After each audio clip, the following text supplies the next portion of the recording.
Please please माननीय सदस्य please.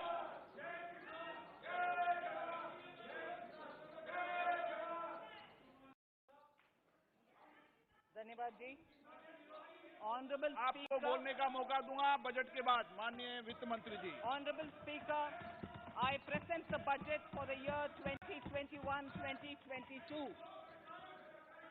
As introduction, Honorable Speaker, the preparation of this budget was undertaken in circumstances like never before. We knew of calamities that have affected a country or a region within a country. But what we have endured with COVID-19 through 2020 is sui generis. When I presented the budget 2020-2021, we could not have imagined that the global economy, already in throes of a slowdown, would be pushed into an unprecedented contraction. We could not have also imagined then that our people, as those in other countries, would have to endure the loss of near and dear ones and suffer hardships brought about due to a health crisis. The risk of not having a lockdown was far too high. Within 48 hours of declaring a 3-week-long complete lockdown, the Prime Minister announced the Pradhan Mantri Garib Kalyan Yojana, valued at 2.76 lakh crores, that provided free food grain to 800 million people, free cooking gas for 80 million families for months, and cash directly to over 400 million farmers, women, elderly, the poor, and the needy. Even as a large section of citizens stayed home, milk, vegetables, fruit suppliers, health and sanitary workers, truck drivers, railways and public transport workers, bank employees, electricity workers, our annadatas, police, firemen and the armed forces all had to go about their work as normal, but with the additional anxiety of the virus hanging over them. We recognize this, and I think I speak on behalf of everybody in this august house when I express my heartfelt gratitude to these men and women for how they were able to carry out their work and duty to provide for the nation's basics over those crucial months. Speaker, sir, for public good, honorable members of parliament and members of legislative assemblies too offered their salaries. In May 2020, the government announced the Atmanirbhar Bharat package. To sustain the recovery further into the year, we also rolled out 2 more Atmanirbhar packages, 2 and 3. Total financial impact of all the Atmanirbhar Bharat packages, including measures taken by the RBI, was estimated to be about 27.1 lakh crores, which amounts to more than 13% of our GDP. As a government, we kept a watch on the situation and were proactive in our responses. The government, led by the Prime Minister, stretched its resources to deliver for most vulnerable sections of our society, the poorest of the poor, the Dalits, the tribals, the elderly, the migrant workers, and our children. The Pradhan Mantri Garib Kalyan Yojana, the 3 Atmanirbhar packages, and announcements made later were like 5 mini budgets in themselves. The Atmanirbhar packages accelerated our pace of structural reforms, redefinition of MSMEs, commercialization of the mining sector, agriculture and labor reforms, privatization of public sector undertakings, one nation, one ration card, production-linked incentive schemes are some of the notable reforms carried out during this period. Faceless income tax assessment, DBT, and financial inclusion are the others.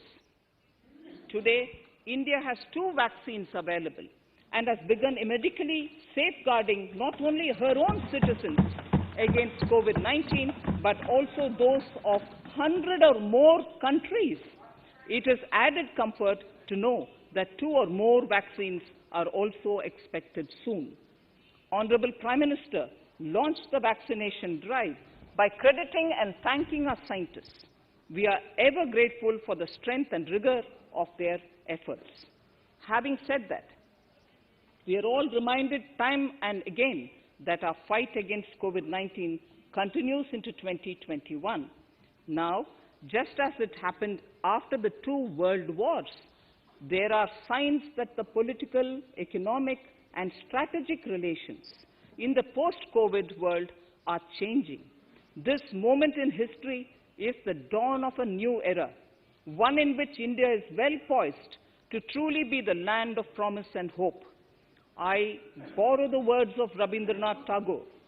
Faith is the bird that feels the light and sings when the dawn is still dark. Faith is the bird that feels the light and sings when the dawn is still dark.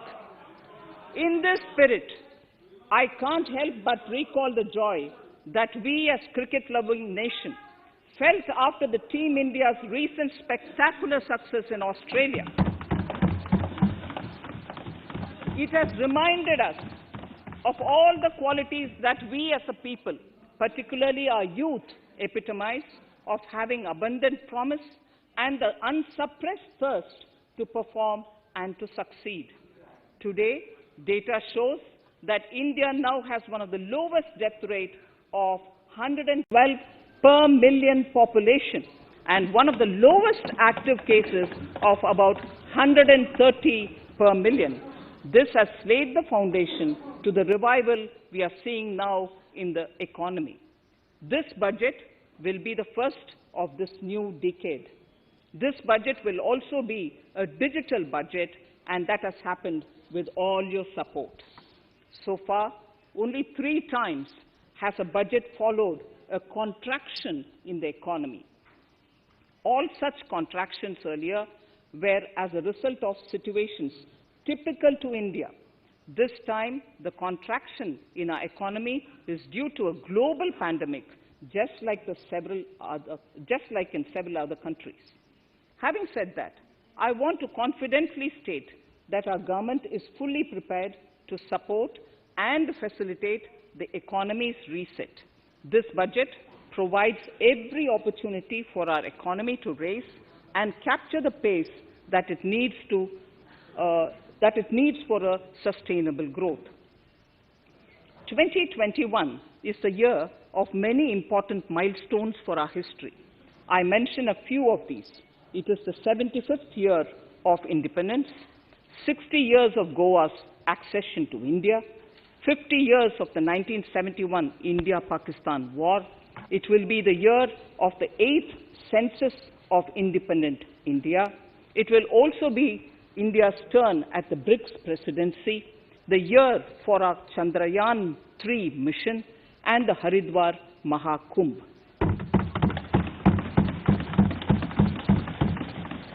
Honorable Speaker, before I commence Part A of the budget, I want to take a moment to acknowledge how isolating and distancing seemed like insurmountable challenges for a country like ours that has people coming together in times of crisis. It hurts us in many ways. It hurt us in many ways. I bow my head in respect to every citizen for the endurance shown in facing what was an undeniably a tough year for all our physical and mental well-being. Part A. In Part A, I wish to lay a vision for Atmanirbhar Bharat. Atmanirbhar Bharat or Atmanirbharta is not a new idea. Ancient India was largely self-reliant and equally a business epicenter of the world. Atmanirbhar Bharat is an expression of the 130 crore Indians who have full confidence in their capabilities and skills. We are already part of international groupings such as the G20 and the BRICS.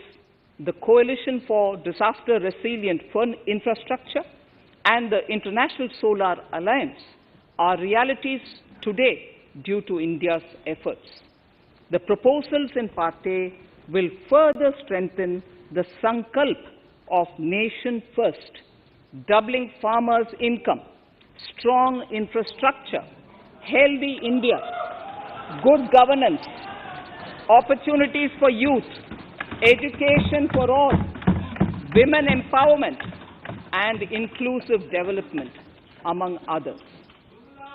Additionally, also on the path to fast implementation are the 13 promises we had made in the budget of 2015-16, which were to materialize during the Amrit Mahotsav of 2022 on the 75th year of our independence. They too resonate with the vision of Atmanirbharta. The budget proposals for 21-22 rest on 6 pillars: health and well-being, physical and financial capital and infrastructure, inclusive development for aspirational India, reinvigorating human capital, innovation and R&D, and as 6th, minimum government and maximum governance. I now move to talking about the first pillar, health and well-being. Even at the outset, I would like to say that the investment on health infrastructure in this budget has increased substantially. Progressively, as institutions absorb more, we shall commit more. Taking a holistic approach to health, we focus on strengthening 3 areas: preventive, curative, and well-being. Health systems. A new centrally sponsored scheme, PM Atmanirbhar Swasth Bharat Yojana, will be launched with an outlay of about 64,180 crores over 6 years. This will develop capacities of primary, secondary, and tertiary care health systems, strengthen existing national institutions, and create new institutions to cater to detection and cure of new and emerging diseases. This will be in addition to the National Health Mission. The main interventions under the scheme are support for over 17,000 rural and 11,000 urban health and wellness centers, setting up integrated public health labs in all districts, and 3,382 block public health units in 11 states, establishing critical care hospital blocks in 602 districts and 12 central institutions, strengthening of National Center for Disease Control, its 5 regional branches and 20 metropolitan health surveillance units, expansion of the integrated health information portal to all states and UTs to connect all public health labs, operationalization of 17 new public health units, and strengthening of 33 existing public health units at points of entry, that is, at 32 airports, 11 seaports, and 7 land crossings, setting up of 15 health emergency operations centers and 2 mobile hospitals, and setting up of a National Institution for One Health, a regional research platform for WHO, World Health Organization, Southeast Asia Region Office, 9 biosafety level 3 laboratories, and 4 regional national institutes for virology. Nutrition. To strengthen nutritional content, delivery, outreach, and outcome, we will merge the Supplementary Nutrition Program and the Poshan Abhiyan and launch the Mission Poshan 2.0. We shall adopt an intensified strategy to improve nutritional outcomes across 112 aspirational districts. Universal coverage of water supply. The World Health Organization has repeatedly stressed the importance of clean water, sanitation, and clean environment as a prerequisite to achieving universal health. The Jal Jeevan Mission Urban will be launched.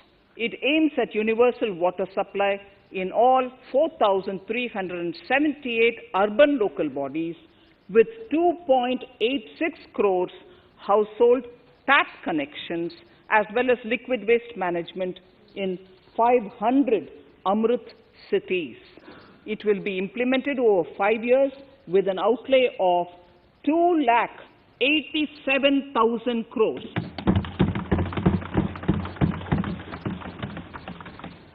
Swachh Bharat and Swasth Bharat. For further Swachhata of urban India, we intend to focus on complete fecal sludge management and wastewater treatment, source segregation of garbage, reduction in single-use plastic, reduction in air pollution by effectively managing waste from construction and demolition activities, and bioremediation of all legacy dump sites. The Urban Swachh Bharat Mission 2.0 will be implemented with a total financial allocation of 1,41,678 crores over a period of 5 years from 2021. Clean air. To tackle the burgeoning problem of air pollution, I propose to provide an amount of 2,217 crores of rupees for 42 urban centers with a million-plus population in this budget. Scrapping policy. We are separately announcing, Honorable Speaker, a voluntary vehicle scrapping policy to phase out old and unfit vehicles. This will help in encouraging fuel-efficient, environment-friendly vehicles, thereby reducing vehicular pollution and oil import bills. Vehicles would undergo fitness tests in automated fitness centers after 20 years in case of personal vehicles and after 15 years in case of commercial vehicles. Details of the scheme will be separately shared by the ministry. Vaccines. The pneumococcal vaccine, a made-in-India product, is presently limited to only 5 states. It will be rolled out across the country. This will avert more than 50,000 child deaths annually. Honorable Speaker, I have provided 35,000 crores of rupees for COVID-19 vaccines in this year 21-22. I am committed to provide further funds if required. So the budget outlay for health and well-being is 2,23,846 crores in this BE 21-22, as against the BE of only 94,452 crores, and it marks an increase of 137%. The details of the same are at Annexure 1 of the speech. Honorable Speaker, I now move to the second pillar, physical and financial capital and infrastructure. Atmanirbhar Bharat, production-linked incentive schemes are things which I would like to place an emphasis. For a $5 trillion economy, our manufacturing sector has to grow in double digits on a sustained basis. Our manufacturing companies need to become an integral part of global supply chains, possess core competence and cutting-edge technology. To achieve all of the above, PLI schemes to create manufacturing global champions for an Atmanirbhar Bharat have been announced for 13 sectors. For this, the government has committed nearly 1.97 lakh crores over 5 years starting this financial year. This initiative will help bring scale and size in key sectors, create and nurture global champions and provide jobs to our youth. Textiles. To enable the textile industry to become globally competitive, attract large investments, and boost employment generation, a scheme of Mega Investment Textiles Park will be launched in addition to the PLI schemes. This will create world-class infrastructure with plug-and-play facilities to create global champions in exports. 7 textile parks will be established over 3 years. Infrastructure. The National Infrastructure Pipeline, which I announced in December 2019, is the first of its kind. Whole of government exercise ever undertaken by Government of India. The NIP was launched with 6,835 projects. The project pipeline has now expanded to 7,400 projects. Around 217 projects worth rupees 1.10 lakh crores under some key infrastructure ministries have been completed. The NIP is a specific target which this government is committed to achieving over the coming years. It will require major increase in funding from both the government and the financial sector. In this budget, I propose to take concrete steps to do this in 3 ways. Firstly, by creating the institutional structures. Secondly, by a big thrust on monetizing assets. And thirdly, by enhancing the share of capital expenditure in central and state budgets. Infrastructure needs long-term debt financing. A professionally managed development financial institution is necessary to act as a provider, enabler, and catalyst for infrastructure financing. Accordingly, I shall introduce a bill to set up a development financial institution. I have provided a sum of 20,000 crore rupees to capitalize this institution. The ambition is to have a lending portfolio of at least 5 lakh crores for this DFI within 3 years' time. Debt financing of InvITs and REITs by foreign portfolio investors will be enabled by making suitable amendments in the relevant legislations. This will further ease access of finance to InvITs and REITs, thus augmenting funds for infrastructure and real estate sectors. Asset monetization. Monetizing operating public infrastructure. Monetizing operating public infrastructure assets is a very important financing option for new infrastructure construction. A national monetization pipeline of potential brownfield infrastructure assets will be launched. An asset monetization dashboard will also be created for tracking the progress and to provide visibility to investors. Some important measures in the direction of monetization are National Highways Authority of India and the PGCIL each have sponsored one InvIT that will attract international and institutional investors. 5 operational roads with an estimated enterprise value of 5,000 crores of rupees are being transferred to the NHAI InvIT.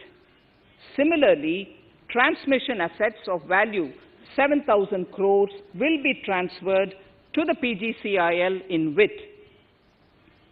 Railways will monetize dedicated freight corridor assets for operations and maintenance after commissioning. The next lot of airports will be monetized for operations and management concessions.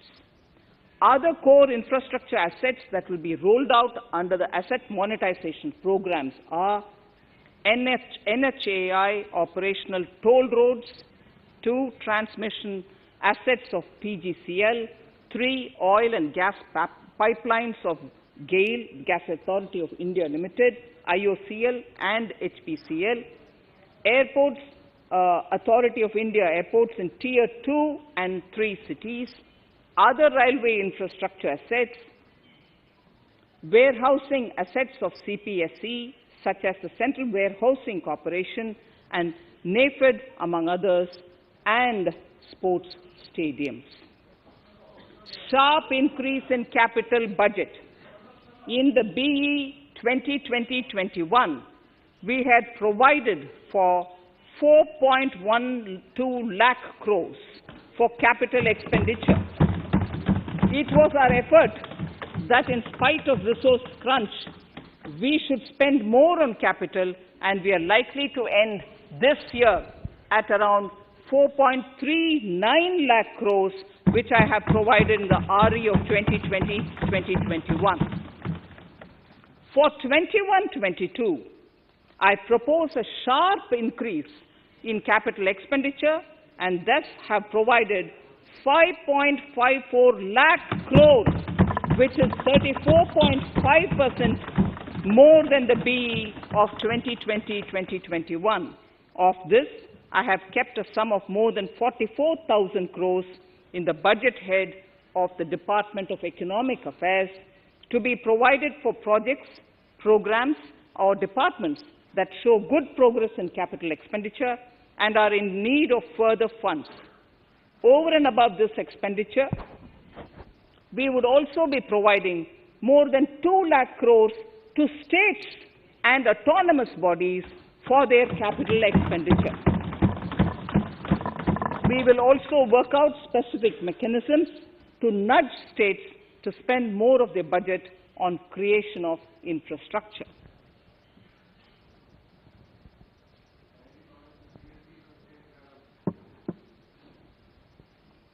Roads and highways infrastructure. More than 13,000 kilometer length of roads at a cost of 3.3 lakh crores has already been awarded under the 5.35 lakh crores Bharatmala Pariyojana project, of which 3,800 kilometers have been constructed. By March 2022, we would be awarding another 8,500 kilometers and complete an additional 11,000 kilometers of national highway corridors. To further augment road infrastructure, more economic corridors are also being planned. Some are 3,500 kilometers of national highway works in the state of Tamil Nadu at an investment of 1.03 lakh crores. These include Madurai-Kollam corridor, Chittoor-Tachur corridor, and construction will start next year. Second, 1,100 kilometers of national highway works in the state of Kerala at an investment of 65,000 crores, including 600 kilometer section of Mumbai-Kanyakumari corridor in Kerala. Third, 675 kilometers of highway works in the state of West Bengal at a cost of 25,000 crores, including upgradation of existing road Kolkata-Siliguri.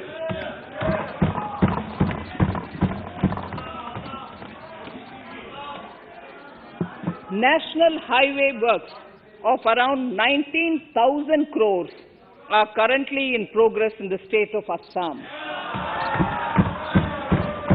Further works of more than 34,000 crores covering more than 1,300 kilometers of national highways will be undertaken in the state in the coming 3 years. Some of the flagship corridors and other important projects that would see considerable activity in 2021-22 are in Annexure 2 to my speech. I am also providing an enhanced outlay of 1,18,101 crores for Ministry of Road Transport and Highways, of which 1,08,230 crores is for capital, the highest ever provided. Railway infrastructure. Honorable Speaker, sir, Indian Railways have prepared a National Rail Plan for India 2030. The plan is to create a future-ready railway system by 2030. Bringing down the logistic costs for an industry is at the core of our strategy to enable Make in India. It is expected that Western Dedicated Freight Corridor and Eastern Dedicated Freight Corridor will be commissioned by June 2022. The following additional initiatives are also proposed.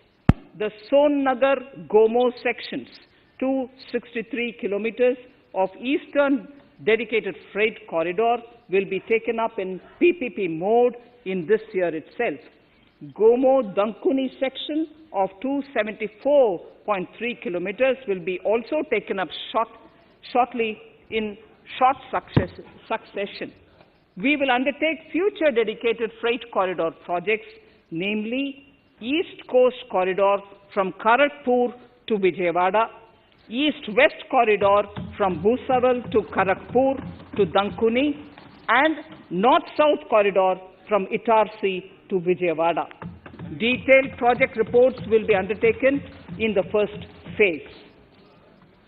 Broad gauge route kilometers, RKM as I referred to, electrified is expected to reach 46,000 kilometers, 46,000 RKM.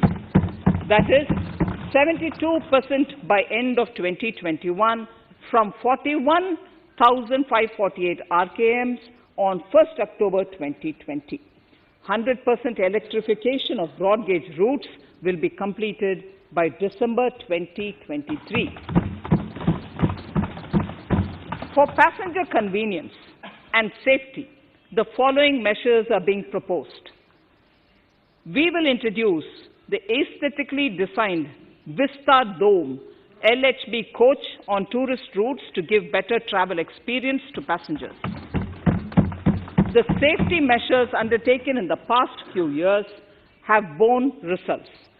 To further strengthen this effort, high-density network and highly utilized network routes of Indian Railways will be provided with an indigenously developed automatic train protection system that eliminates train collision due to human error. I am providing a record sum of 1,10,055 crores for railways, of which 1,07,100 crores is for capital expenditure only. Urban infrastructure. We will work towards raising the share of public transport in urban areas through expansion of metro rail networks and augmentation of city bus services. A new scheme will be launched at a cost of 18,000 crores to support augmentation of public bus transport services.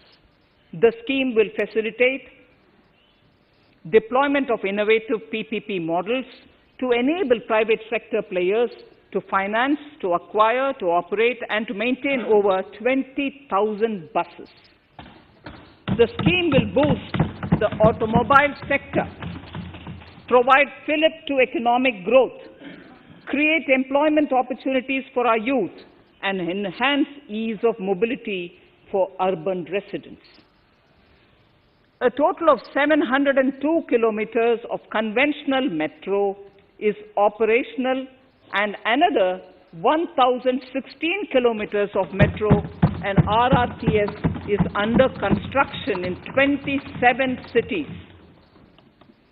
2 new technologies, that is Metro Light and Metro Neo, will be deployed to provide metro rail systems at much lesser cost with same experience, convenience and safety in Tier 2 cities and peripheral areas of Tier 1 cities also.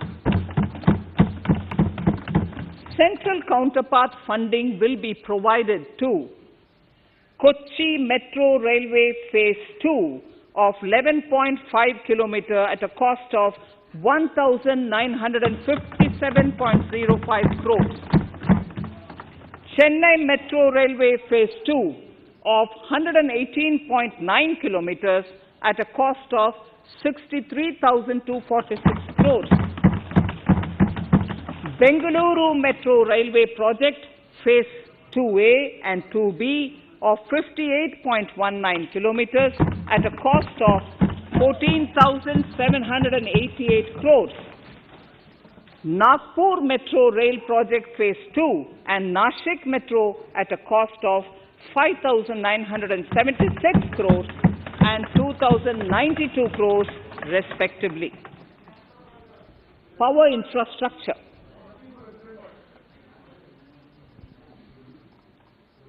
The past 6 years have seen a number of reforms and achievements in power sector. We have added 139 gigawatts of installed capacity, connected an additional 2.8 crore households, and added 1.41 lakh circuit kilometers of transmission lines. The distribution companies across the country are monopolies, either government or private. There is a need to provide choice to the consumers by promoting competition. A framework will be put in place to give consumers alternatives to choose from among more than one distribution companies. I read that sentence again. A framework will be put in place to give consumers alternatives to choose from among more than one distribution company. The viability of distribution companies is a serious concern. A revamped, reforms-based, results-linked power distribution sector scheme will be launched with an outlay of 3,05,984 crores over 5 years. The scheme will provide assistance to DISCOMs for infrastructure creation, including prepaid smart metering, feeder separation, upgradation of systems, etc., tied to financial improvements. Prime Minister, while speaking at the 3rd Reinvestment Conference in November 2020, had announced plans to launch a comprehensive national hydrogen energy mission. It is now proposed to launch a hydrogen energy mission in 2021-22 for generating hydrogen from green power sources. Ports, shipping and waterways. Major ports will be moving from managing their operational services on their own to a model where a private partner will manage it for them. For the purpose, 7 projects worth more than 2,000 crores will be offered by the major ports on private-public partnership mode in FY 21-22. A scheme for promoting flagging of merchant ships in India will be launched by providing subsidy support to Indian shipping companies in global tenders floated by ministries and CPSCs. An amount of 1,624 crores will be provided over 5 years. This initiative will enable greater training and employment opportunities for Indian seafarers, besides enhancing Indian companies' share in global shipping. India has enacted Recycling of Ships Act in 2019 and acceded to the Hong Kong International Convention. Around 90 ship recycling yards at Alang in Gujarat have already achieved HKC compliant certificates. Efforts will be made to bring more ships to India from Europe and Japan. Recycling capacities of around 4.5 million light displacement ton LDT will be doubled by 2024. This is expected to generate an additional 1.5 lakh jobs for our youth. Petroleum and natural gas. Our government has kept fuel supplies running across the country without interruption during the COVID-19 lockdown period. Taking note of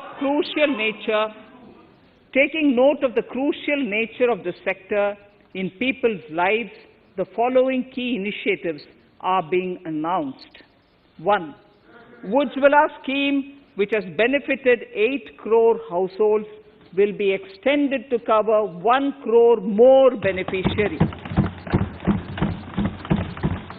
We will add 100 more districts in next 3 years to the city gas distribution network.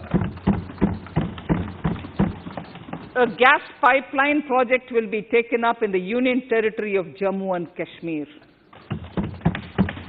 An independent gas transport system operator will be set up for facilitation and coordination of booking of common carrier capacity in all natural gas pipelines on a non-discriminatory open access basis. Financial capital. I propose to consolidate the provisions of the SEBI Act 1992, Depositories Act 1996, Securities Contracts Regulation Act 1956, and Government Securities Act 2007 into a rationalized single Securities Markets Code. The government would support the development of a world-class fintech hub at the GIFT IFSC. To instill confidence amongst the participants in corporate bond market during times of stress and to generally enhance secondary market liquidity, it is proposed to create a permanent institutional framework. The proposed body would purchase investment-grade debt securities both in the stressed and normal times and help in the development of the bond market. In the budget 2018-19, government had announced its intent to establish a system of regulated gold exchanges in the country. For the purpose, SEBI will be notified as the regulator, and Warehousing Development and Regulatory Authority will be strengthened to set up a commodity market ecosystem arrangement, including vaulting, assaying, logistics, etc., in addition to warehousing. Towards investor protection, I propose to introduce an investor charter as a right of all financial investors across all financial products. To give a further boost to the non-conventional energy sector, I propose to provide additional capital infusion of 1,000 crores to Solar Energy Corporation of India and 1,500 crores to Indian Renewable Energy Development Agency. I propose to amend the Insurance Act 1938 to increase the permissible FDI limit from 49% to 74% in insurance companies and allow foreign ownership and control with safeguards. Under the new structure, the majority of directors on the board and key management persons would be resident Indians, with at least 50% of directors being independent directors and specified percentage of profits being retained as general reserve. stressed asset resolution by setting up a new structure. The high level of provisioning by public sector banks of their stressed assets calls for a measure to clean up the bank books.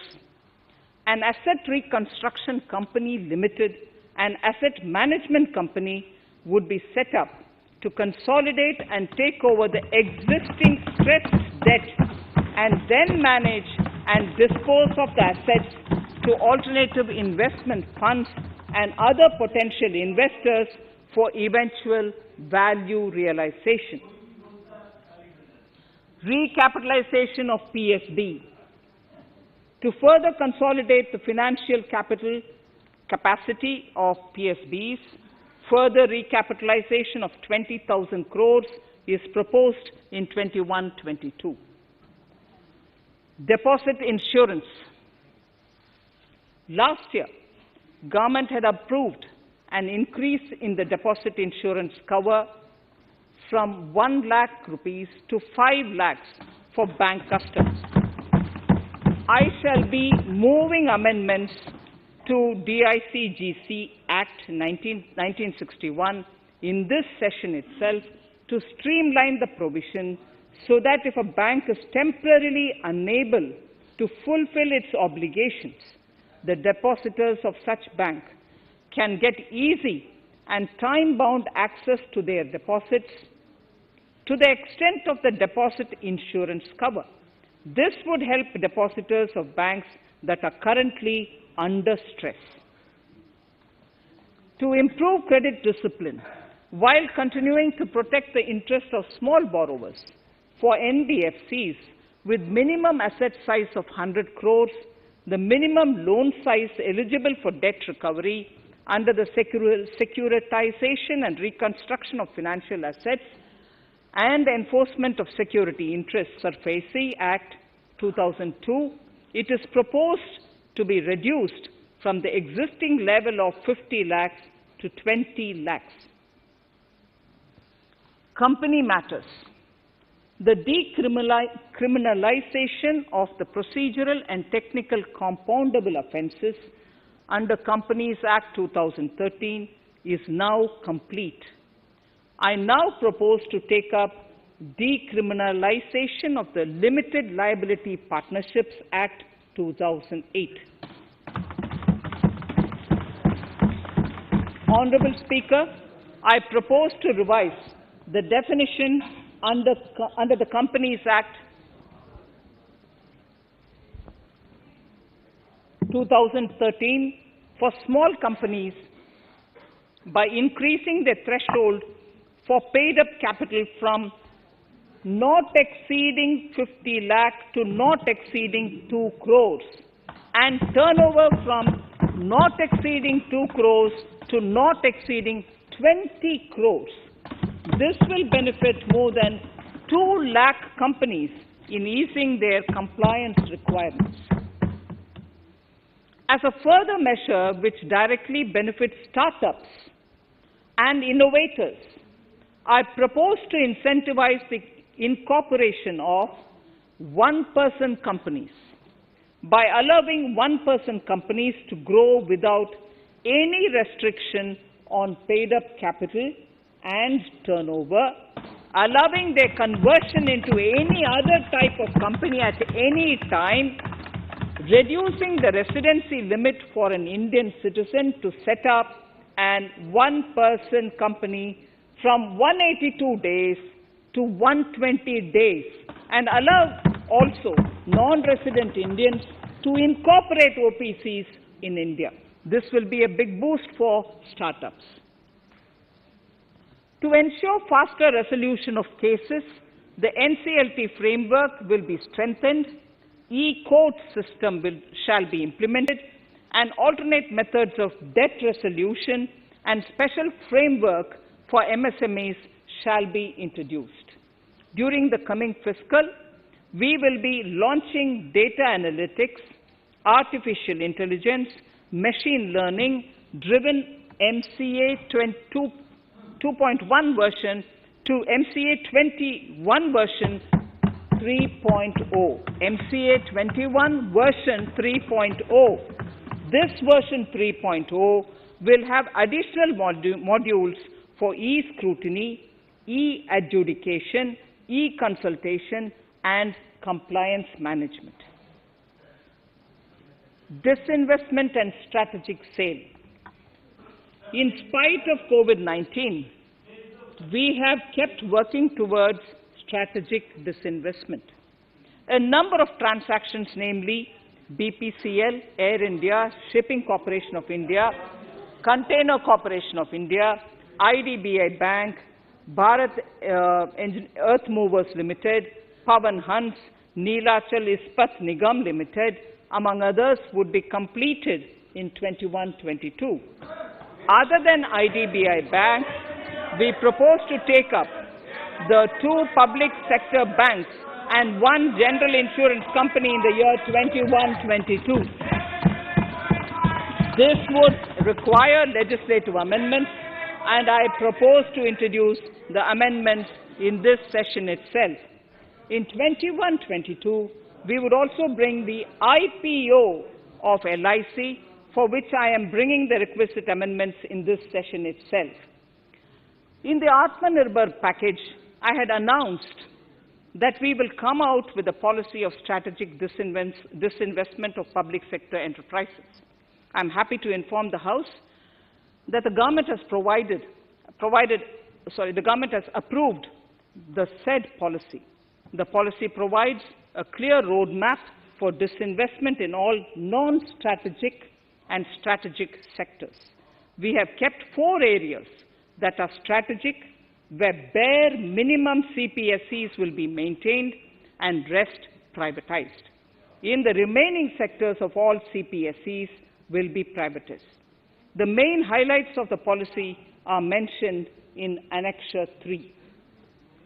To fast forward the disinvestment policy, I'm asking NITI to work out on the next list of centre public sector companies that would be taken up for strategic disinvestment. To similarly incentivize states to take to disinvestment of their public sector companies, we will work out an incentive package of central funds to states. Idle assets will not contribute to Atmanirbhar Bharat. The non-core assets largely consist of surplus land with government ministries and departments and public sector enterprises. Monetizing of land can either be by way of direct sale or concession, or by similar means. This requires special abilities, and for this purpose, I propose to use a special purpose vehicle in the form of a company that would carry out this activity. In order to ensure timely completion of closure of sick or loss-making CPSEs, we will introduce a revised mechanism that will ensure timely closure of such units. I have estimated 1,75,000 crores as receipts from disinvestment in BE 21-22.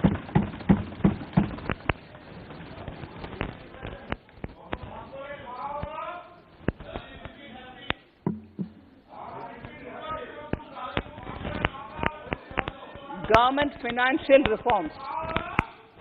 Under the Treasury Single Account, the TSA system, autonomous bodies directly draw funds from the government's account at the time of actual expenditure, saving interest costs. We will extend the TSA system for universal application from 21-22. On the recommendation of the 15th Finance Commission, we have undertaken a detailed exercise to rationalize and bring down the number of centrally sponsored schemes. This will enable consolidation of outlays for better impact. The government is committed to the development of multi-state cooperatives and will provide all support to them.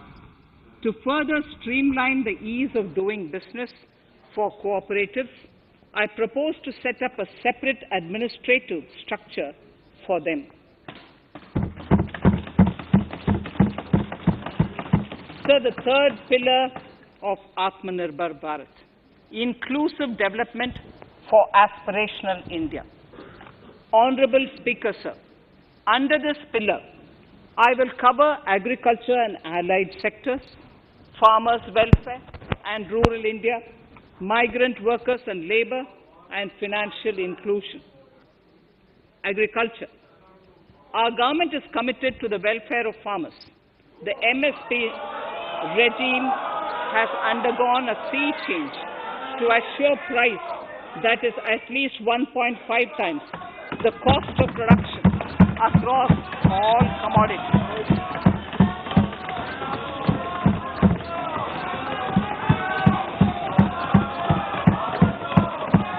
The procurement has also continued to increase at a steady pace. This has resulted in increase in payment to farmers substantially. In case of wheat, a total amount paid to farmers in 2013-14, Honorable Speaker, sir, the data that I give now is important for all honorable members to kindly hear. In case of wheat, the total amount paid to farmers in 2013-14 was 33,874 crores.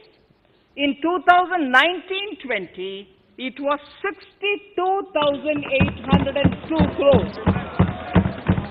And even better, Honorable Speaker, in 2020-2021, this amount paid to farmers was 75,060 crores.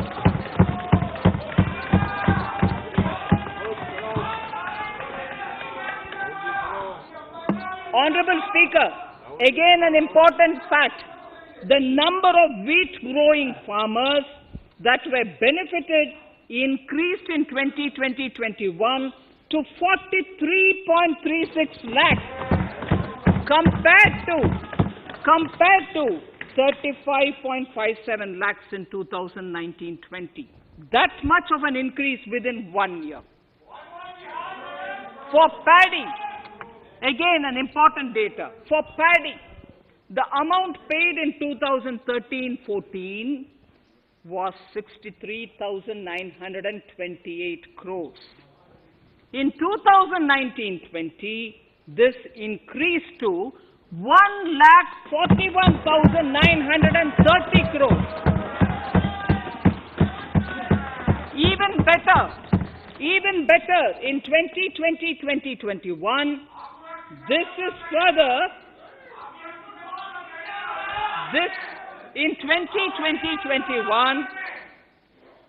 in 2020-21, this is further estimated, and I'm saying this is further estimated because the procurement is ongoing, and therefore I can't give you the final figure. This is further estimated to increase to 1,72,752 crores. The number of farmers benefited increased from 1.24 crores in 2019-20 to 1.54 crores in 2020-21. In the same way, Honorable Speaker, sir, in the case of pulses, the amount paid in 2013-14 was 236 crores. In 2019-20, this was increased to 8,285 crores.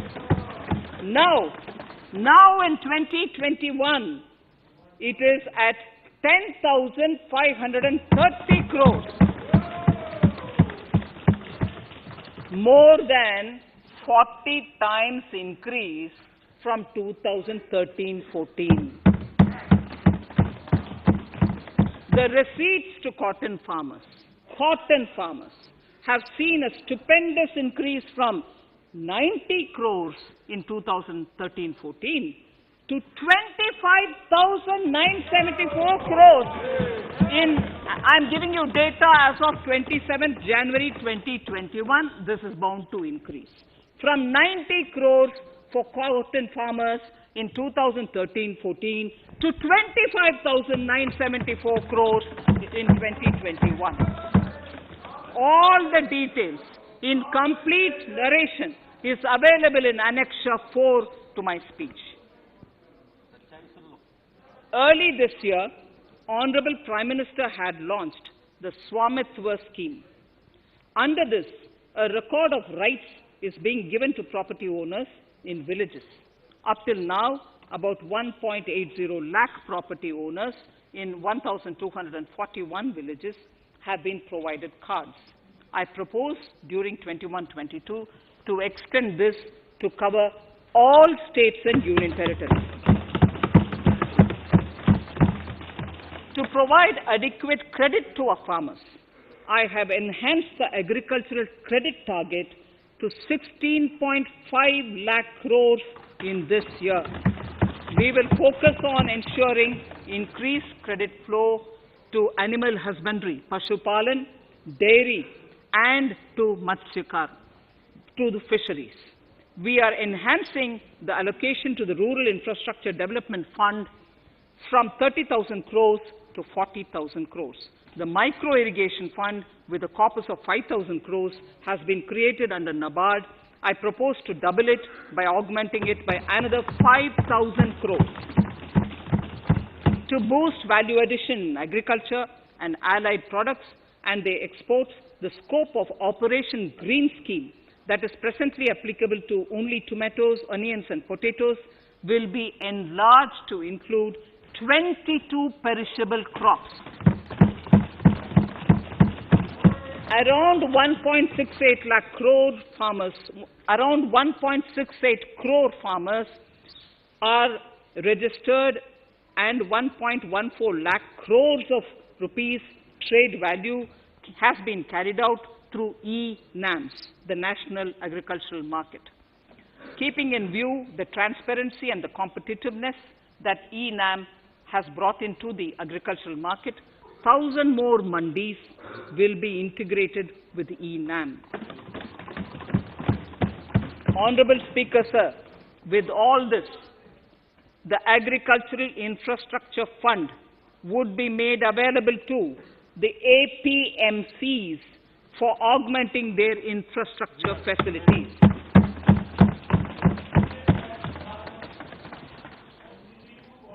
Fisheries. I'm proposing substantial investments in the development of modern fishing harbors and fish landing centers. To start with, 5 major fishing harbors, Kochi, Chennai, Visakhapatnam, Paradip, and Petua Ghat, will be developed as hubs for economic activity.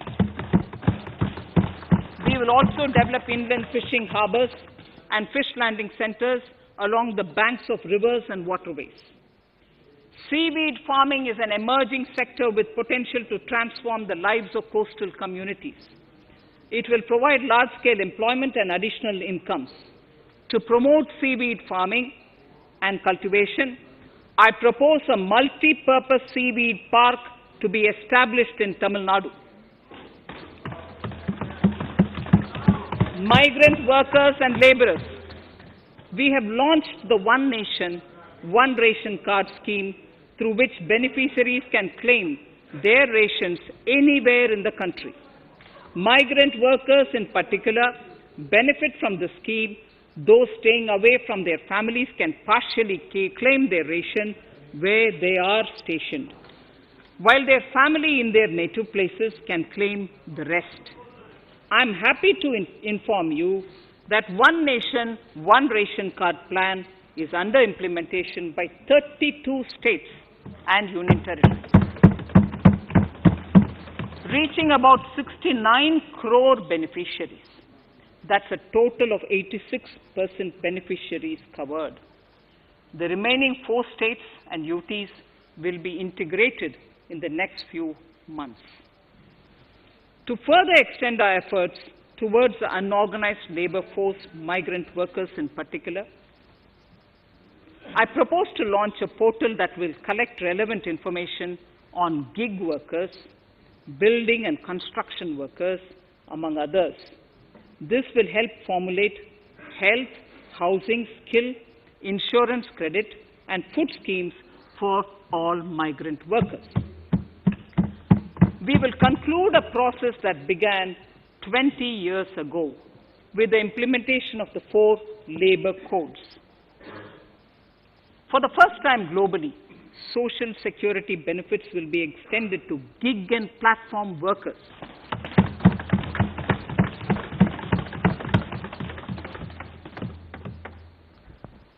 Minimum wages will apply to all categories of workers, and they will all be covered by the Employees State Insurance Corporation.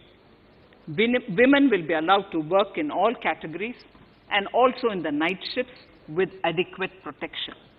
At the same time, compliance burden on employers will be reduced with a single registration and licensing and online returns.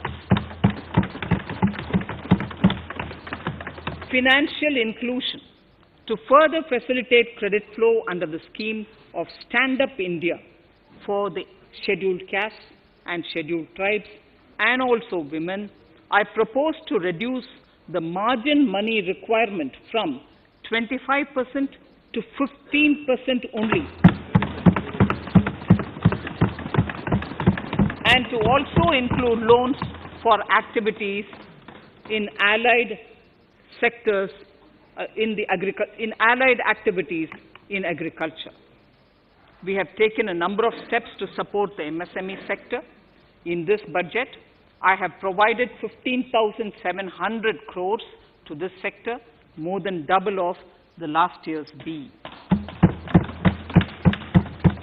Honorable Speaker, sir, I now go to the 4th pillar, reinvigorating human capital. The national education policy announced recently has had good reception. In school education, more than 15,000 schools will be qualitatively strengthened to include all components of the national education policy. They shall emerge as exemplar schools in their regions, hand-holding and mentoring other schools to achieve the ideals of policy. 100 new Sainik schools will be set up in partnership with NGOs, private schools, and states. Higher education. In Budget 2019-20, I had mentioned about the setting up of a higher education commission in India. We would be introducing the legislation this year to implement the same. It will be an umbrella body having 4 separate vehicles for standard setting, accreditation, regulation, and funding. Many of our cities have various institutions, universities, and colleges supported by the Government of India. Hyderabad, for example, has about 40 major institutions. In 9 such cities, we will create a formal umbrella structure so that these institutions can have better synergy while also retaining their internal autonomy. A GLUE grant will be set aside for this purpose. For accessible higher education in Ladakh, I propose to set up a central university in Leh.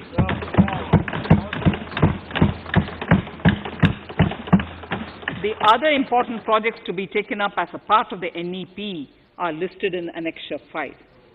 Scheduled caste and scheduled tribes welfare. We have set ourselves a target of establishing 750 Eklavya model residential schools in our tribal areas. I propose to increase the unit cost of each such school from 20 crores, which is what it is now, to 38 crores, and for hilly and difficult areas to 48 crores. This would help creating robust infrastructure facilities for our tribal students. We have revamped the post-metric scholarship scheme for the welfare of scheduled caste students. I have also enhanced the central assistance in this regard. We are allotting 35,219 crores for 6 years till 25-26 to benefit 4 crores scheduled caste students.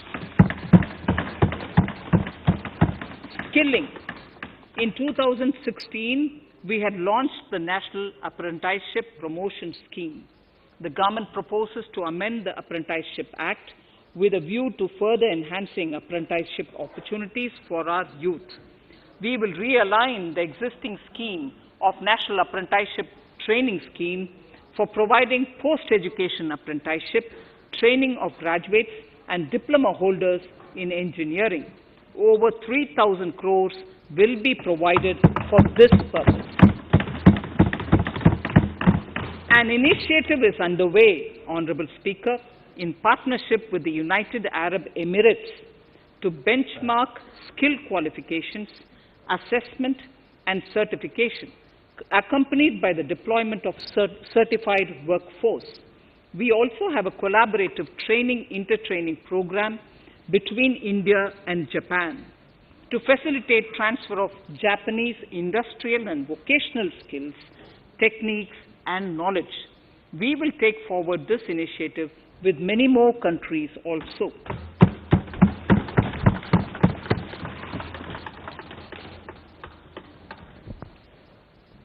Innovation and R&D. In my budget speech of 2019, I had announced the National Research Foundation. We have now worked out the modalities, and the NRF outlay will be of 50,000 crores over 5 years. It will ensure that the overall research ecosystem in the country is strengthened with focus on identified national priority thrust areas. There has been a manifold increase in digital payments in the recent past. To give a further boost to digital transactions, I earmarked 1,500 crores for a proposed scheme that will provide financial incentive to promote digital mode of payment. We will undertake a new initiative, National Language Translation Mission. This will enable the wealth of governance and policy-related knowledge on the Internet being made available in major Indian languages.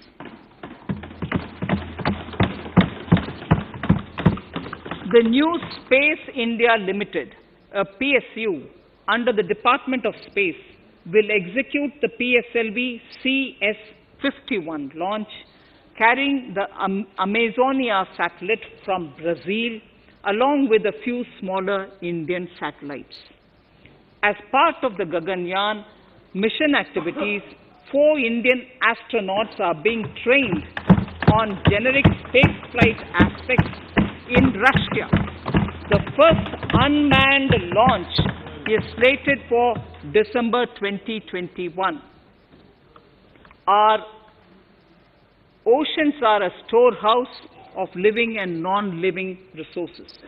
To better understand this realm, we will launch a deep ocean mission with a budget outlay of more than 4,000 crores over 5 years. This mission will cover deep ocean survey exploration and projects for the conservation of deep sea biodiversity. I come to the 6th pillar, Honorable Speaker, minimum government, maximum governance. Honorable Speaker, sir, this is the last of the 6 pillars. This will outline plans for reforms in one of our core principles of minimum government, maximum governance. We have taken a number of steps to bring reforms in tribunals in the last few years for speedy delivery of justice. Continuing with the reforms process, I now propose to take further measures to rationalize the functioning of tribunals. We have introduced the National Commission for Allied Healthcare Professionals Bill in Parliament. National Commission for Allied Healthcare Professionals Bill in the Parliament, with a view to ensure transparent and efficient regulation of 56 allied healthcare professionals.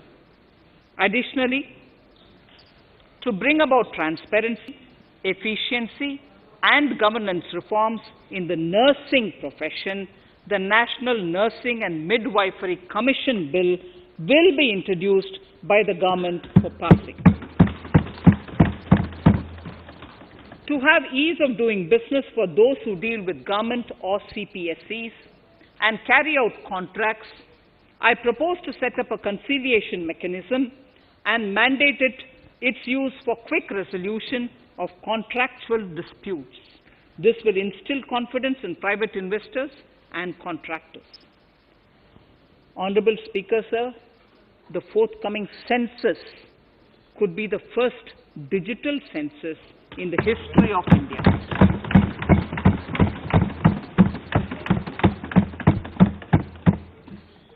For this monumental milestone-marking task, I have allocated 3,768 crores in this year, 21-22. Honorable Speaker, Goa is celebrating the Diamond Jubilee year of the state's liberation from Portuguese rule. From the Government of India's side, I propose to grant 300 crores to the Government of Goa for the celebration. I propose to provide 1,000 crores for the welfare of tea workers, especially women and children in Assam and West Bengal. A special scheme will be devised for the same.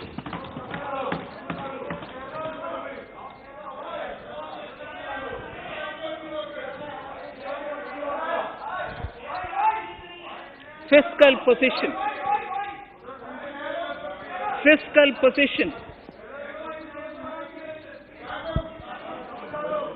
In these last few paragraphs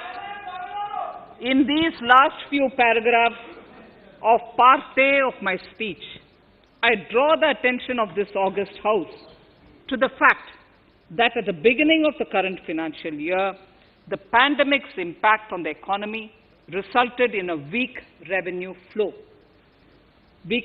inflow.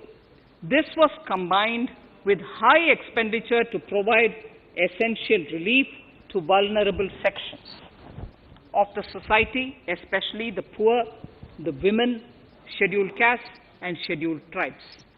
Unlike many other countries, we opted for a series of medium-sized packages during the pandemic so that we could calibrate and target our response according to the evolving situation. Once the health situation stabilized and the lockdown was being slowly lifted, we switched to ramping up government spending so as to revive domestic demand. As a result, against an original BE expenditure of 30.42 lakh crores for 2020-21, our RE estimates are 34.50 lakhs. 30.42 now within the year going up to 34.5 lakh crores. We have maintained quality of expenditure. The capital expenditure estimated in the RE is 4.39 lakh crores as against 4.12 lakh crores in the BE stage.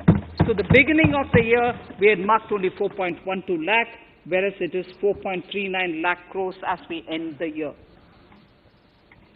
Fiscal deficit in RE 2020-2021 is pegged at 9.5% of the GDP. Fiscal deficit in RE 2020 to 2021 is pegged at 9.5% of GDP. We have funded this through government borrowings, multilateral borrowings, small saving funds, and short-term borrowings.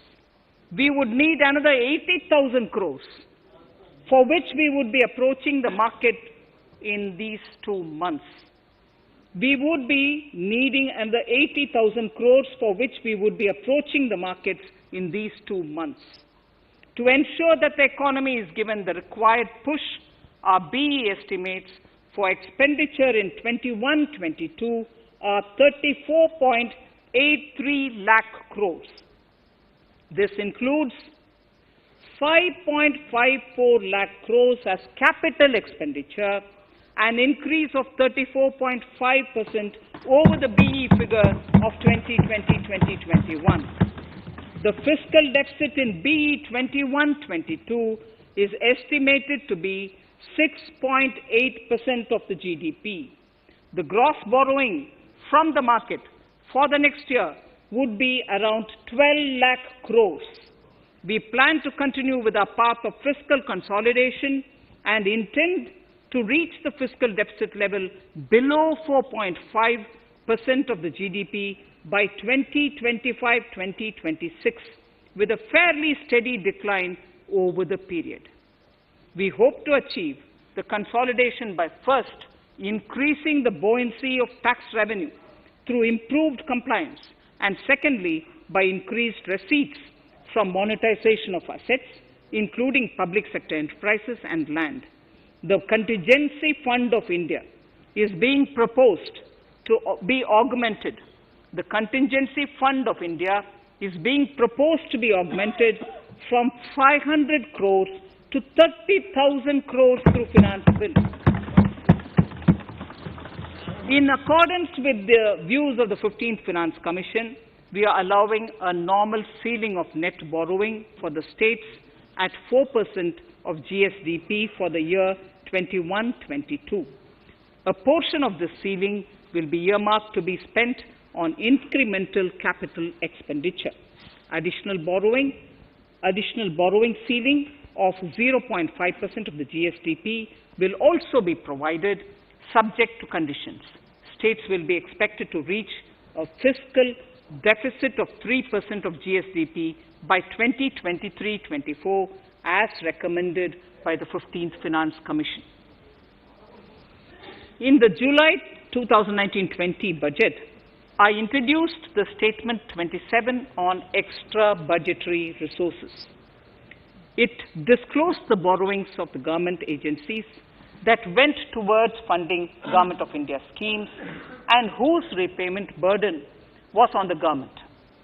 In my 2020-21 budget, I enhanced the scope and coverage of that statement by including the loans provided by government to the FCI, the Food Corporation of India. Taking a step further in this direction, I propose to discontinue the NSSF loan to FCI, FRBM Act, which I am laying on the table of the House as part of the FRBM documents. Towards achieving central government fiscal deficit along the broad path that I have already indicated, I will be introducing an amendment to the FRBM Act. Honorable Speaker, on the 9th of December 2020, the 15th Finance Commission submitted its final report covering the period 2021 to 2026 to the Rashtrapati Ji. The government has laid the Commission's report along with the explanatory memorandum in the Parliament, retaining the vertical shares of the states at 41%. We recognize our commitment to fiscal federalism and propose, therefore, to adhere to this recommendation. Jammu and Kashmir in the 14th Finance Commission was entitled to get devolution being a state. Now the funds of the UTs of Jammu Kashmir and Ladakh would be provided by the centre. I have also provided, on the Commission's recommendation, 1,18,452 crores as revenue deficit grant to 17 states in 21-22, as against 74,340 crores to 14 states in 2020-21. Honorable Speaker, I would now move to Part B of my speech.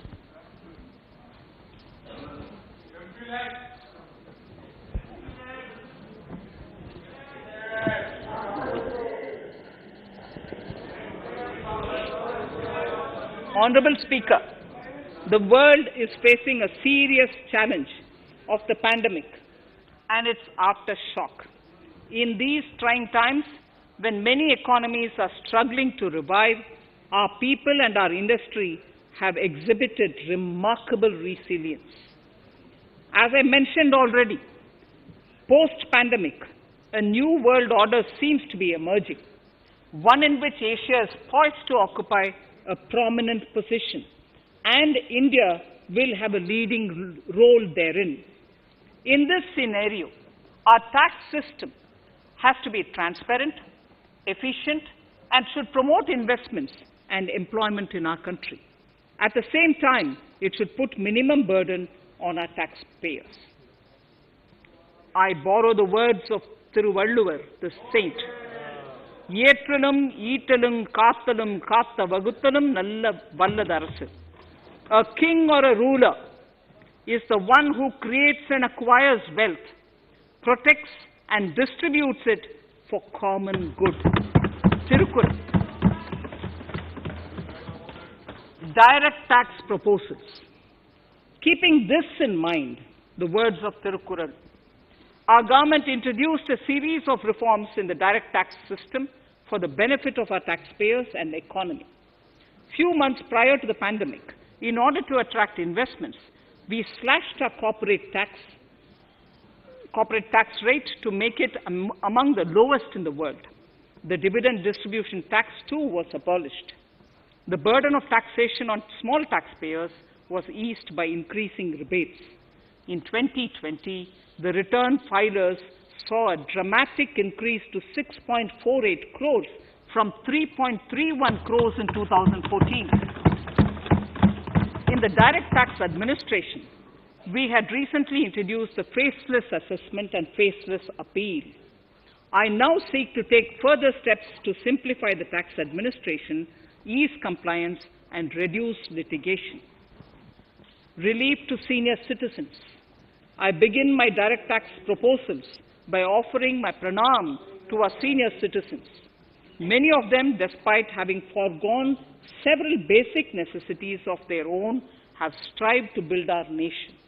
Now in the 75th year of independence of our country, when we continue our endeavor with renewed vigor, we shall reduce compliance burden on our senior citizens who are 75 years of age and above.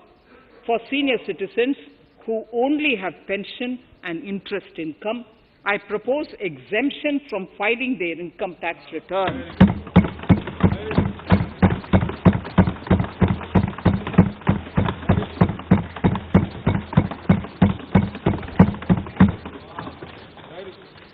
The paying bank will deduct the necessary tax on their income. Reduction in time for income tax proceedings. This is a very key announcement if you are asking. Honorable Speaker, presently an assessment can be reopened up to 6 years and in serious tax fraud cases for up to 10 years. As a result, taxpayers have to remain under uncertainty for a very long time. I therefore propose to reduce this time limit for reopening of assessments to 3 years from the present 6 years.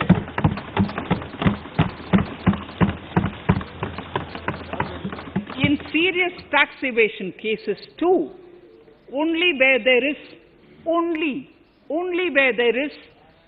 evidence of concealment of income of 50 lakh or more in a year. In serious tax evasion cases too, only where there is evidence of concealment of income of 50 lakh or more in a year can the assessment be reopened up to 10 years. Even this reopening can be done only after the approval of the Principal Chief Commissioner, the highest level of Income Tax Department. Setting up the Dispute Resolution Committee.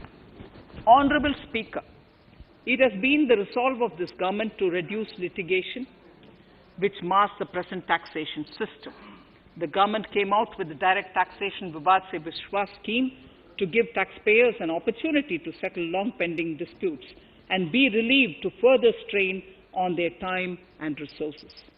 The response from taxpayers has been the best ever, as over 110,000 taxpayers have already opted to settle tax disputes of over 85,000 crores under the scheme. To further reduce litigation for small taxpayers, I propose to constitute a dispute resolution committee for them, which will be faceless to ensure efficiency, transparency, and accountability. Anyone with a taxable income up to 50 lakh and disputed income up to 10 lakh shall be eligible to approach the committee. Faceless IT-AT. For ease of compliance and to reduce discretion, we are committed to make the taxation processes faceless. The government has already introduced faceless assessment and appeal this year. The next level of income tax appeal is the Income Tax Appellate Tribunal. I now propose to make this tribunal faceless. We shall establish a national faceless Income Tax Appellate Tribunal Center. All communication between the tribunal and the appellant shall be electronic. Where personal hearing is needed, it shall be done through video conferencing. Relaxations to NRI.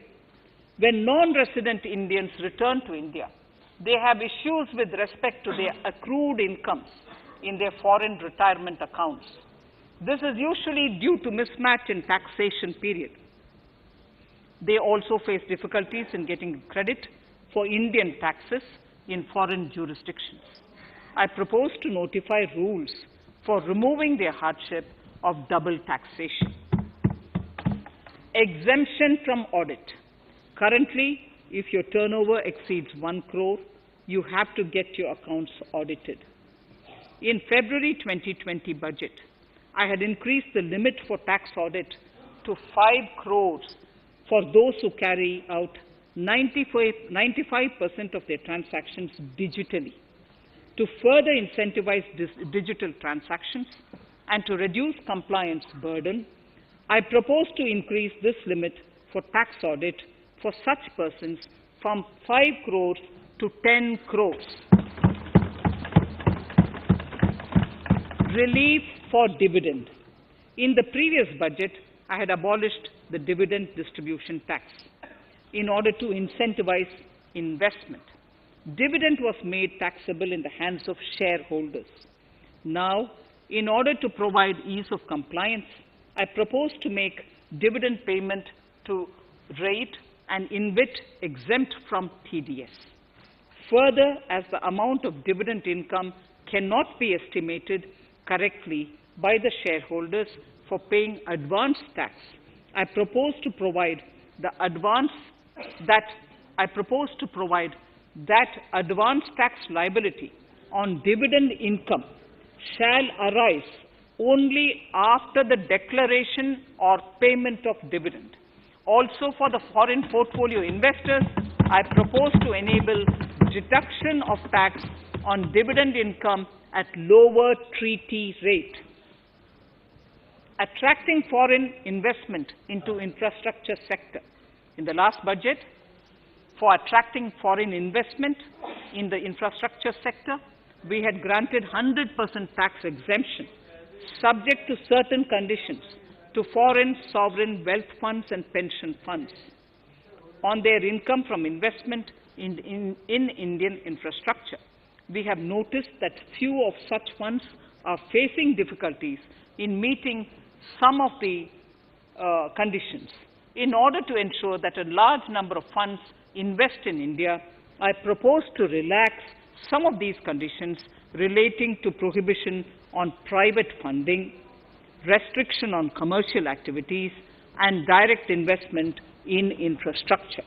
In order to allow funding of infrastructure by issue of zero-coupon bonds, I propose to make notified infrastructure debt funds eligible to raise funds by issuing tax-efficient zero-coupon bonds. Affordable housing.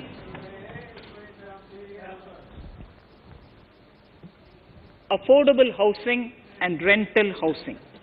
This government sees housing for all and affordable housing as priority areas. In July 2019 budget, I provided an additional deduction of interest amounting to 1.5 lakh for loan taken to purchase an affordable house. I propose to extend the eligibility of this condition by 1 more year to 31st March 2022. The additional deduction of 1.5 lakh shall therefore be available for loans taken up to 31st March 2022 for the purchase of affordable houses.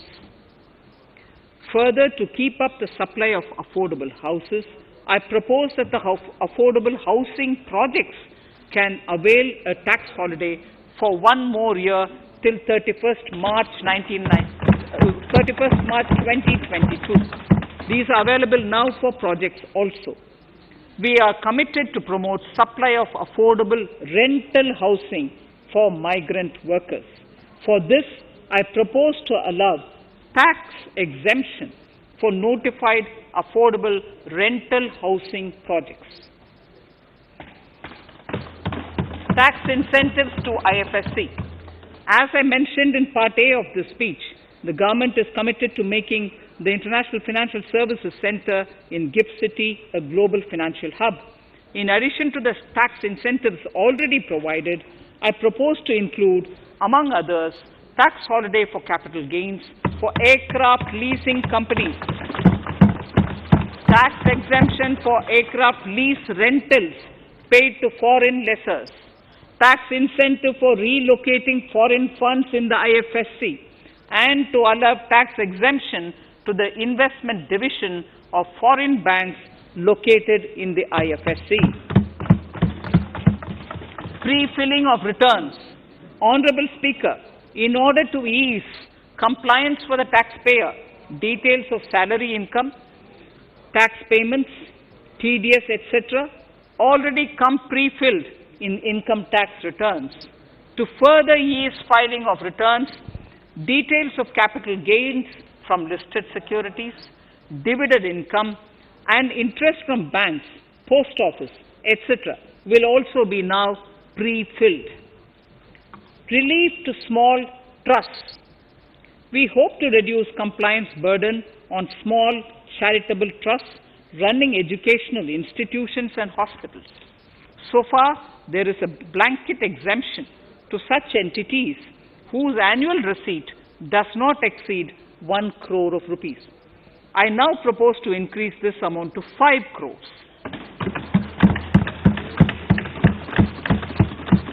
Labor welfare. We have noticed that some employers deduct the contribution of employees toward provident funds, superannuation funds, and other social security funds, but do not deposit these contributions within the specified time. For these employees, this means a loss of interest or income. In cases where an employer later becomes financially unviable, non-deposit results in a permanent loss for the employees. In order to ensure that employees' contributions are deposited on time, I reiterate that the late deposit of employees' contribution by the employer will not be allowed as deduction to the employer.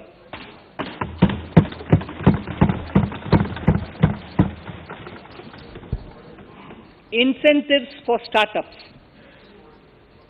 In order to incentivize startups in the country, I propose to extend the eligibility for claiming tax holiday for startups by one more year, till 31st March 2022. Further, in order to incentivize funding for the startups, I propose to extend the capital gains exemption for investment in startups by one more year, till 31st March 2022.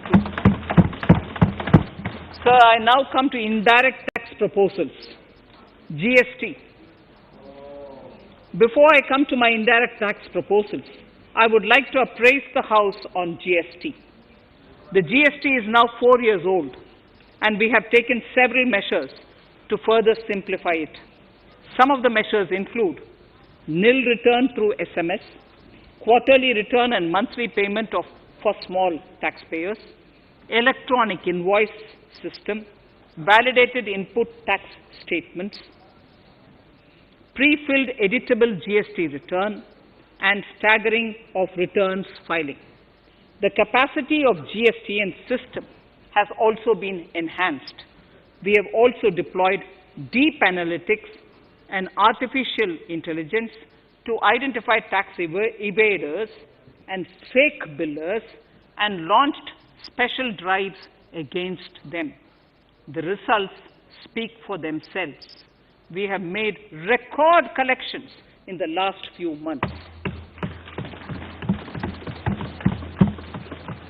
The GST Council has painstakingly thrashed out thorny issues.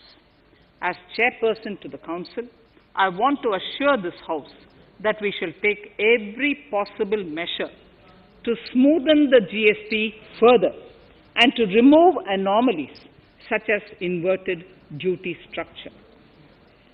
Custom duty rationalization. Our custom duty policy should have the twin objective of promoting domestic manufacturing and helping India get on to global value chain and export better. The thrust now has to be on easy access to raw materials and exports of value-added products. Towards this, last year, we started overhauling the customs duty structure, eliminating 80 outdated exemptions. I also thank everyone who responded overwhelmingly to a crowdsourcing call for suggestions on this revamp. I now propose to review more than 400 old exemptions this year. I repeat, I now propose to review more than 400 old exemptions this year. We will conduct this through extensive consultations, and from 1st October 2021, we will put in place a revised customs duty structure free of distortions. I also propose that any new customs duty exemptions, therefore, henceforth will have validity up to 31st March, following 2 years from the date of the issue. Electronic and mobile phone industry. Domestic electronic manufacturing has grown rapidly. We are now exporting items like mobiles and chargers. For greater domestic value addition, we are withdrawing a few exemptions on part of chargers and sub-parts of mobiles. Further, some parts of mobiles will move from nil rate to a moderate 2.5%. Iron and steel.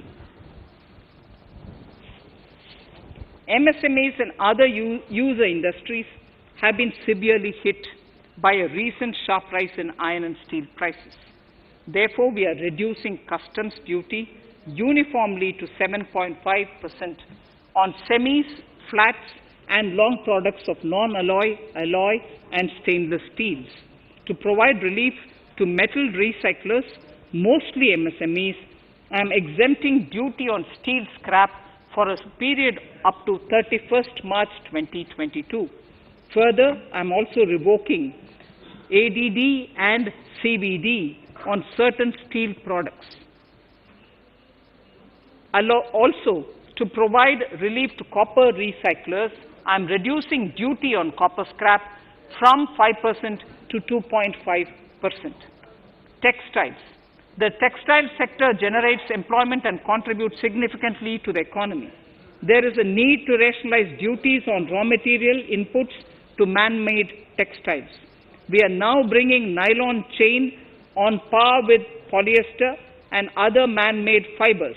We are uniformly reducing the BCD rates on caprolactam, nylon chips, nylon fiber, and yarn to 5%. This will help the textile industry, MSMEs, and also overall exports. Chemicals. We have calibrated customs duty rates on chemicals to encourage domestic value addition and to remove inversions. Apart from other items, we are reducing customs duty on naphtha to 2.5% to correct inversion. Gold and silver presently attract a basic customs duty of 12.5%. Since the duty was raised from 10% in July 19, prices of precious metals have risen sharply. To bring it closer to previous levels, we are rationalizing customs duty on gold and silver. Renewable energy. In Part A, we have already acknowledged that solar energy has huge promise for India. To build up domestic capacity, we will notify a phased manufacturing plan for solar cells and solar panels. At present, to encourage domestic production, we are raising duty on solar inverters from 5% to 20% and on solar lanterns from 5% to 15%. Capital equipment and auto parts. There is immense potential in manufacturing heavy capital equipment domestically. We will comprehensively review the rate structure in due course. However, we are revising duty rates on certain items immediately. We propose to withdraw exemptions on tunnel boring machine. It will attract a customs duty of 7.5% and its parts a duty of 2.5%. We are raising customs duty on certain auto parts to 15% to bring them on par with general rate on auto parts. MSME products. We are proposing certain changes to benefit MSMEs. We are increasing duty from 10 to 15% on steel screws and plastic builder wares. On prawn feed, we increase it from 5 to 15%. We are rationalizing exemption on import of duty-free items as an incentive to exporters of garments, leather and handicraft items. Almost all of these items are made domestically by our MSMEs. We are withdrawing exemption on imports of certain kinds of leathers as they are domestically produced in good quantity and quality, mostly by MSMEs. We are also raising customs duty on finished synthetic gemstones to encourage domestic processing. Agriculture products to benefit farmers. We are raising customs duty on cotton from nil to 10%, on raw silk and silk yarn from 10 to 15%. We are also withdrawing end-use-based concession on denatured ethyl alcohol. Currently, rates are being uniformly calibrated to 15% on items like maize, bran, rice bran, oil cake, and animal feed additives. There is an immediate need to improve agricultural infrastructure so that we produce more while also conserving and processing agricultural output efficiently. This will ensure enhanced remuneration for our farmers.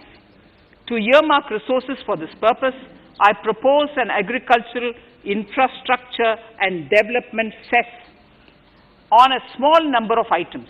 However, while I am applying this cess, we have taken care not to put additional burden on consumers on most items. Rationalization of procedures and easing of compliance. For a judicious application, we propose certain changes in the provisioning related to ADD, anti-dumping duty, and CVD, countervailing duty levies. To complete customs investigation, we are prescribing definite timelines. In 2020, we rolled out the Turant Customs initiative, which brought in faceless, paperless, and contactless customs measures. With effect from September 2020, we have implemented a new procedure for administration of rules of origin. This has helped in putting a check on misuse of FTAs. The specific details of direct and indirect tax changes proposed are listed in the annexure to my speech. Honorable Speaker, sir, with these words, I commend the budget to this august House. Thank you.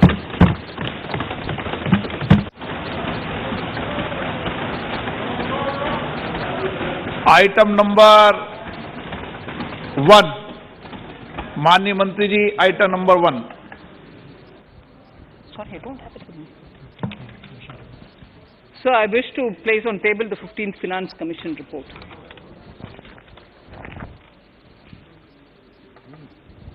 Item number 3, माननीय मंत्री जी. So, I wish to lay on the table the following statements under Section 3(1) of the Fiscal Responsibility and Budget Management Act 2003, the medium-term fiscal policy cum fiscal policy strategy statement and macroeconomic framework statement.